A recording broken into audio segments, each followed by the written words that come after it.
1833లో గుంటూరు జిల్లాలో కరువు వచ్చినప్పుడు 1/3 గుంటూరు పాపులేషన్ కరువుతో చనిపోయారు వాళ్ళు. కాటకం అంటారు దాన్ని, అంటే ఫెమైన్. ఈ కాటకాలు వచ్చినప్పుడు దాదాపుగా లక్షల సంఖ్యలో చనిపోయారు అప్పుడు. గుంటూరు, విజయవాడ, ఏలూరు ఆ ప్రాంతం అంతా.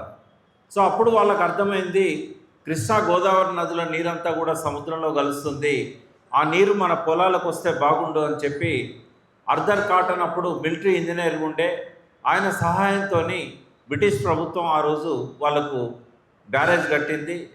లక్షలాది ఎకరాలకు 1853 నాటికి నీళ్లు ఇవ్వడం జరిగింది.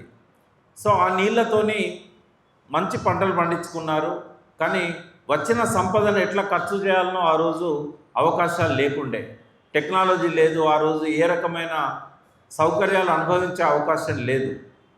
సో కొంతమంది ఆ డబ్బులతో వాళ్ళ పిల్లల్ని ఇంగ్లాండ్కి, తర్వాత అమెరికాకు, విదేశాలకు పంపించుకున్నారు. కొంతమంది మద్రాస్, బెంగళూరులలో, హైదరాబాద్లో వ్యాపారాలు స్టార్ట్ చేశారు, పరిశ్రమలు పెట్టారు. సో అదనపు సంపద అనేది వ్యవసాయంలో రావడం వల్ల ఎట్లా అభివృద్ధి చెందుతామని చెప్పి వాళ్ళకు అర్థమైంది.